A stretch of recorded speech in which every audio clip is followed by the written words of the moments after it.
Discover all of Understood's podcasts, where we talk candidly about challenges with reading, writing, focus, and other learning differences. Our podcasts bring new voices and perspectives you won't hear anywhere else. Explore the highs and lows of raising kids with learning challenges. Learn about the surprising ways ADHD symptoms can surface in kids and adults, and hear stories from working professionals who learn and think differently. On the Understood Podcast Network, there's a podcast for everyone. Find your new favorite today at u.org/podcasts.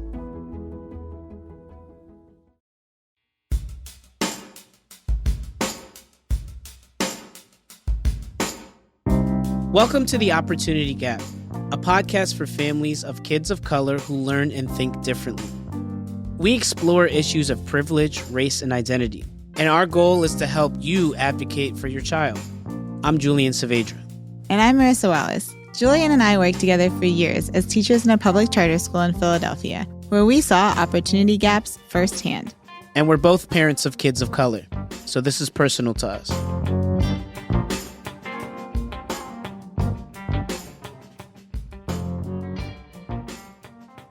Welcome back to the show. Marissa, how are you? Yes, it's that long stretch before break. It's so close. 7 days away, 5 days away. It was the longest 5 days of our lives. But despite all of that, it's time to wake up because we have a really fascinating, interesting, and exciting show today. What we're going to be talking about is really for our parents, our caregivers, our guardians out there who are worried or sometimes fearful about advocating or speaking up in school or during special education meetings. Specifically, really zeroing in on our families that are undocumented, our families that have situations happening with their immigration status that really makes it extra challenging. So Andrew, our illustrious Understood member, is going to come and talk to us today about our special guest. Hey, thanks, Julian. I was able to book a guest for the show who works with many undocumented families. Kareem Neal is a special education teacher in Arizona. He has over 2 decades of experience working with kids.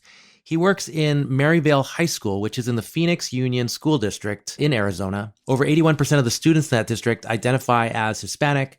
More than half of them speak a language other than English at home. There are, in fact, over 100 languages spoken among student families in the school district, and there's a large refugee population. Just a few other cool facts about Kareem. He was named the 2019 Teacher of the Year by the Council of Chief State School Officers. He's the vice president of his school district's Black Alliance, and he's a teacher fellow for Understood, which we are really proud of. So let's welcome Kareem to the show. Kareem, welcome. We're so excited that you're here. How's it going? Good. Thanks for having me. It's always fun to hear about my supposed accolades, but I just think about the 25 years in the classroom, man, teaching special ed in high school. Love it. It's a blessing that you've been in the classroom for that amount of time. I mean, 25 years, that's deep. Yeah, I'm feeling good, though. I'm not leaving. Kids keep you young, though, right? They keep you young. I tell everybody I'm not going. Like, I won some awards and things like that, and everybody wants to, take me out of the classroom. It's weird. I'm not going anywhere. Staying there. I'm staying. Well, Kareem, we're really excited to have you here because one of the issues that you have ample experience is in relation to special education and the experience that our families are having when they're coming into the schools, because a lot of our listeners are families that are wondering what can they do to support and advocate for their children when they're dealing with schools. So I'd love for you to kind of jump in and talk about why parents or guardians or caregivers might be a little bit fearful or afraid of coming into school and advocating for their kids. Yeah, I mean, in general, a lot of people don't think of it this way, particularly like other teachers, business folks, the upper middle class folks of the world, where it feels like the world is your oyster. And I think even like my parents, you don't necessarily feel like those places are for you. Mm-hmm. If you don't feel like they're for you, it's harder for you to have that normal voice you have, right? So when I think about all the Black, all the brown parents I've had, and I've only ever taught in areas where it was like low income, they don't feel like they could even talk like they normally talk when they're in meetings, right? And so if you don't feel like spaces are for you, it already is holding you back a tiny bit. And then I jump into the fact that, so I'm working in an area where there tends to be a decent amount of undocumented folks, and then they're not trusting it. So when we talk about fear that families have, specifically families who are undocumented and have concerns with their immigration status, can you kind of be more specific about where does that fear come from? What's actually going on in schools right now that would create that fear in a family? I mean, it's happening a lot outside of schools, but that doesn't mean that a parent's going to then feel safe at school, right? So like this area has had a lot of ICE raids, U.S. Immigration and Customs Enforcement Agency. So my community has had a lot of like ICE raids happen, and they are tapped in. Then they turn on a TV and see people being taken away from their families, and that's tough. I mean, I've had students just disappear one day, and a couple months later, it's like, oh yeah, they quickly moved to Texas because their neighbor got pulled by ICE and they were just scared and they just dipped. And then that's it. So it would be akin to being like a Black community knowing about like police brutality, right? It's like ICE is a big deal for a lot of the undocumented folks here. And so for them, it's a real fear. It's even if it's not happening in their school, it's happening in a community. Their school is a part of their community. And it's a place where a lot of the folks who look like, sound like ICE agents work, right? So they're not feeling that comfortable being like, oh, I'm going to be bold and proud and maybe piss somebody off who work in that building. And maybe they'll send ICE to us, right? So it's a big deal. That's a big deal. Do you talk about it as a staff? We totally talk about it as a special education staff a lot. We get really frustrated by parents not coming to meetings and things like that. But we are tapped in enough to know it's like, oh, they're not lazy. It's not like they don't care about their kids. Right. We wish our parents weren't so afraid of it, right? So we wish we could communicate that to all parents, right? Send a note home, hey, ICE isn't coming. Come on into the IEP meeting. And IEPs being individual education plans for those non-special ed folks. ICE has a policy, by the way, that says they don't come into schools. But when we talk about the importance of having a parent and an IEP, it's like we got to reschedule that thing 20 times because we can't even get them on a phone sometimes. It's a real fear. I know that if I thought my family was in danger of getting picked up by an agent and just taken away one day, maybe I will stay close to home. For those that are not experiencing that day to day, I mean, most of our listeners are not in the situation where they're worried about their immigration status. This adds a completely different layer to the already tenuous and uncomfortable situation of coming to a school to talk about special needs for your child.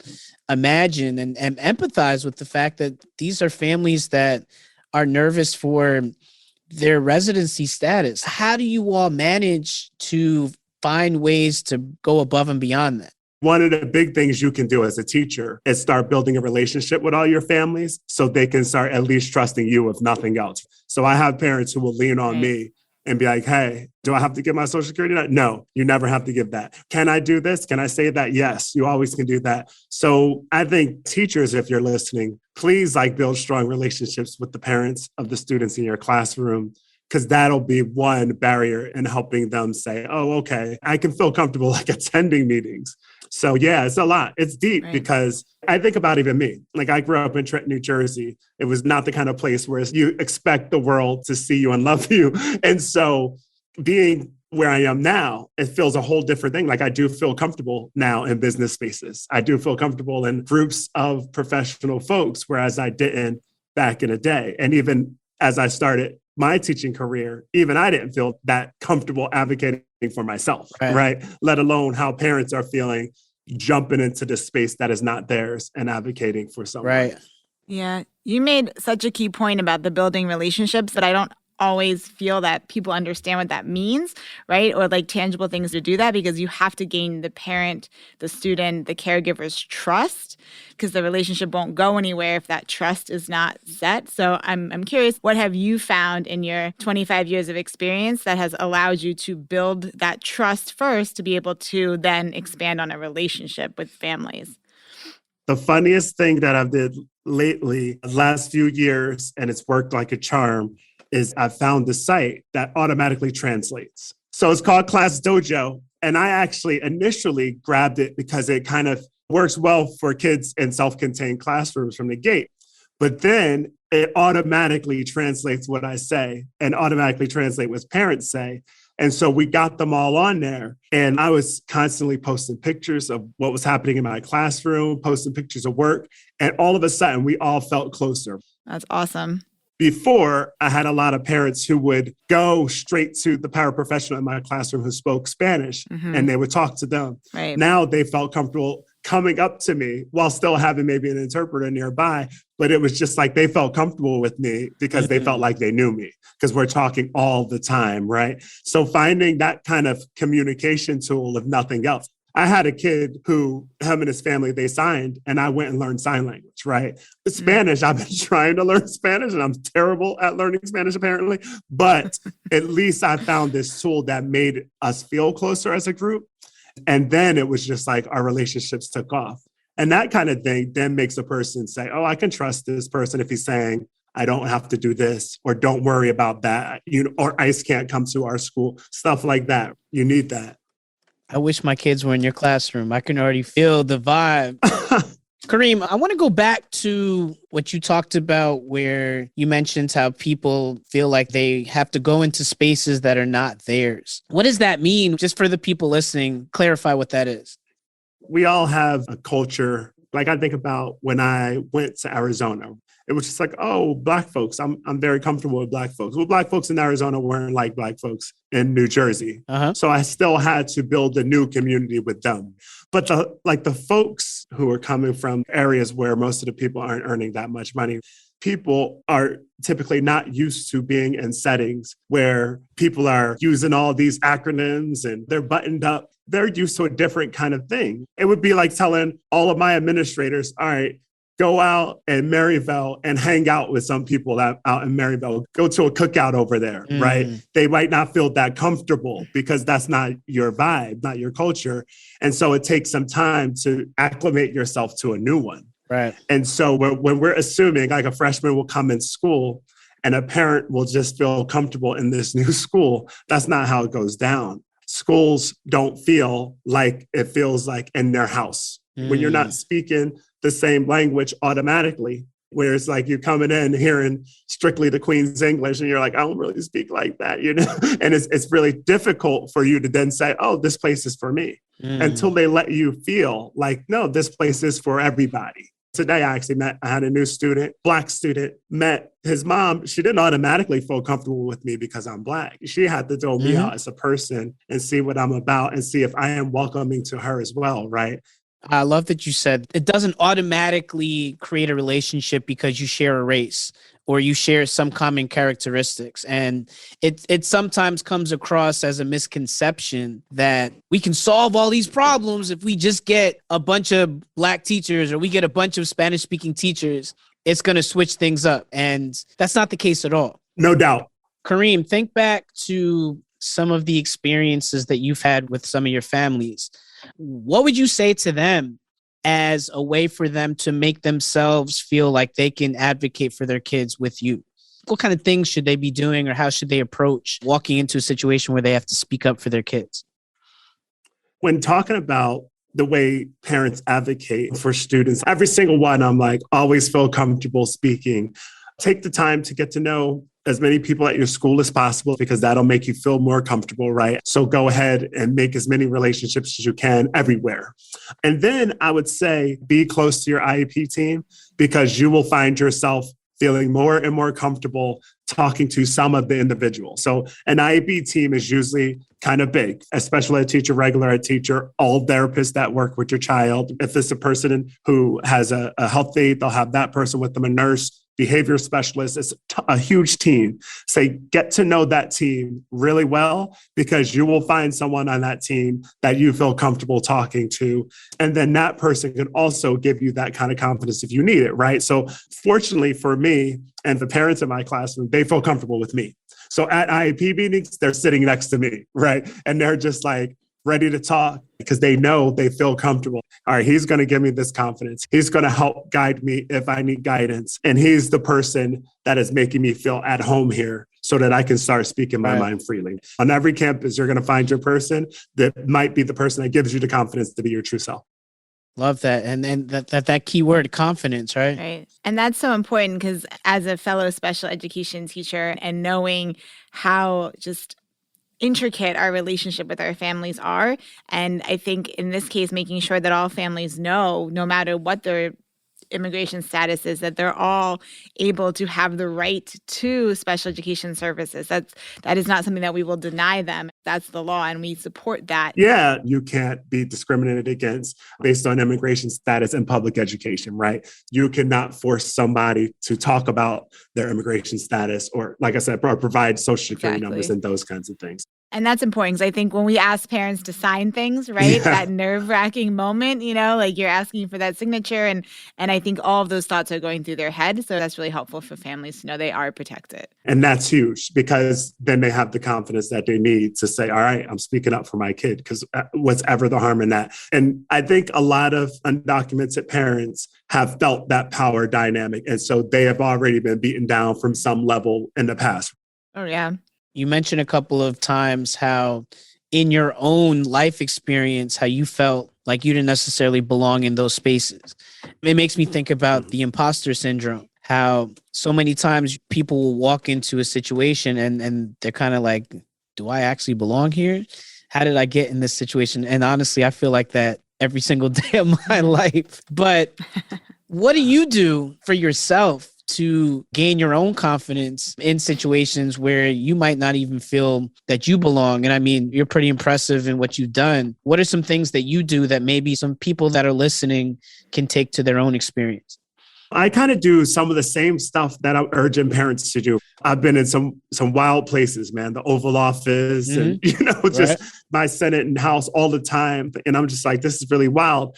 But I think about the people that I latched onto that gave me the kind of confidence, right? It was just like, oh, when I go now to my state legislation, which I go to a lot, it's like, oh, I know Leila Austin's going to be there holding me down because I met her several times being there, feel comfortable with her. And so if I'm standing by her, I'm like, okay, I'm going to speak my truth because I know she got me. And so I think these spaces that seem to be big and intimidating and full of people who are nothing like me at all, didn't come from areas that I came from, don't look anything like me, don't sound anything like me. I find a person around to make sure I find my voice based on the fact that I know I have somebody. So now I kind of want to switch gears a little bit and spend some time unpacking and uplifting your own personal story, because you're a Black male educator, which we know that nationally only 2% of educators are Black male educators. But then on top of that, you are a special educator, which is even more specified and hard to come by. I'd love for you to tell the people in general, who are you and how did you come to this and why do you continue to do this after 25 years? I got into special education or an education in general in an odd way. I was at Seton Hall University in New Jersey, shout out to them. And I was a chemical engineering major undergrad.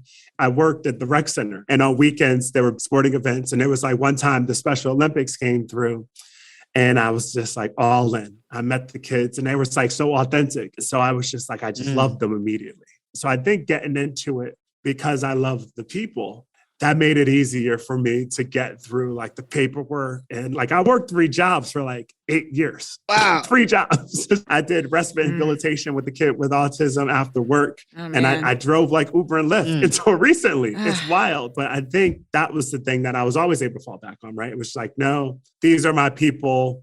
And I think because it also blended with my advocacy work, I was always kind of a big anti-racist dude, right? I got to college, I read autobiography of Malcolm X, and I dove into like that, right? I dove into anti-racism.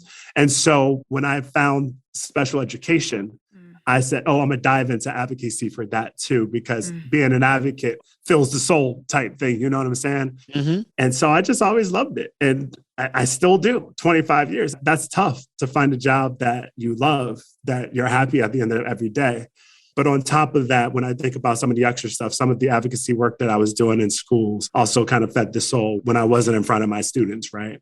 I'm not 25 and, both of us have lost our hair. So here we are. But, some of the experiences that I picked up over time is that in many cases, especially in schools with a high population of students of color, the Black men are relied upon for disciplinary management, those types of situations. And, I found that a lot of people viewed Black male educators as the ones that needed to jump in and focus on discipline. Has that been your experience as well? And if so, how have you dealt with that? Yes, that has been my experience. So when I started here, and I love Maryville. I've been at Maryville High School in Phoenix Union High School District for 15 years now. And the first week, two things happened. One, when I interviewed here and got the job, the teacher of this classroom before me, so 16 years ago, she was just like, oh, the kids are going to be fine with you. You're like a big Black guy. So it was just like automatically, kids are going to look at me and just be good. Yeah. And the second thing was that 25 people asked me to be a coach the first week. And I was like, coach what? Coach, Wow. have you seen me play some sport that I don't know about? Y'all know what I can play? It's crazy. So 15 years ago, the world is a little different. We understand more about microaggressions and things like that. But I do still get from another teacher, oh, the student is messing up in my classroom, He's a young Black kid. And I was just like, man, get to know your class. How about that? How about you build a relationship with them? But yeah, it happens a lot, man. Yeah. I mean, it's kind of like the gift and the curse. The time that other teachers might get in having a chance to make mistakes and mess up in early parts of their career, it seems like a lot of brothers that join, they're just thrown right in and they're expected to perform at high levels in situations that are difficult for veterans, let alone a brand new teacher, just because of a potential connection that could be made based on what your race is. Yeah. That doesn't automatically make a relationship happen. That's not something that automatically is going to say, well, hey, you're Black, I'm Black. Maybe we could be friends, right? Like, then we good. Like, it's not like that, right? It was wild to me just to be like, oh, I'm like a big Black guy, so my kids are just going to be well-behaved. I was like, no. And the frustrating part is I have put in countless hours to do the absolute best job I can. And I don't want you to just say, oh, you're like a Black dude, so everything just fell into place for you. It's like, what? What are you looking to do next? What are you looking to continue? Well, I mean, I'm still trying to make school communities better, man, because I do think it's important for people to like love school like I did, you know, and there's people not feeling heard, seen, there's mental health stuff and all that. And I'm just like, we need them to be real communities. Like a lot of schools say community schools on them and hardly anybody's talking to each other. And I think about the special education kids I teach. It was tough helping to make them like a bigger part of my school community. But we did that by like working on it, right? Like doing those kinds of community building things. We need for students to feel connected to the schools, parents to feel connected to the school, all the folks. Yeah, just please help us find more Kareems. That's really what I'm going to charge you with is recruit. That's the plan. I have mentored Excellent. now 6 teachers right now. So 6 people who are teachers right now because they came through. So I'm trying. I appreciate that, man. The last thing before we leave out is, you know, just kind of summarize for us. One, what would you like to see our families take away from the ideas that we discussed in relation to walking into schools and feeling like they can come as they are and speak up for their children? Yes. So, I mean, parents, I want y'all to try and get out there and meet and grow stronger relationships with the folks that work in your school. That's going to help you find your voice. That's going to help you feel comfortable even walking on that campus and feeling like you're a part of it. So you're saying that they need to bring in some food to the teachers because listen, when I get some tamales and some pupusas, some mac and cheese, I'll take all the plates and that'll help a lot.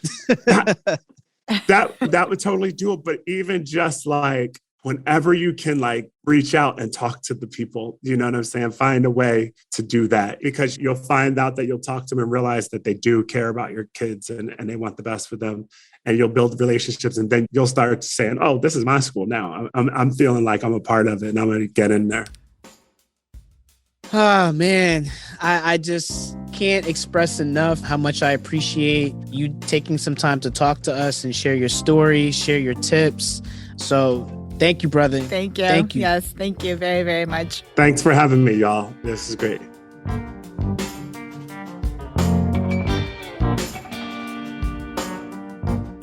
This has been The Opportunity Gap, a part of the Understood Podcast Network. You can listen and subscribe to The Opportunity Gap on Apple, Spotify, or wherever you get your podcasts. You If you found what you hear today valuable, please share the podcast. The Opportunity Gap is for you. We want to hear your voice. Go to u.org/opportunitygap to find resources from every episode. That's the letter U, as in understood, .org/opportunitygap. Do you have something you'd like to say about the issues we discuss on this podcast? Email us at opportunitygap@understood.org. We'd love to share and react to your thoughts about the Opportunity Gap. As a nonprofit and social impact organization, Understood relies on the help of listeners like you to create podcasts like this one, to reach and support more people in more places. We have an ambitious mission to shape the world for difference, and we welcome you to join us in achieving our goals. Learn more at understood.org/mission.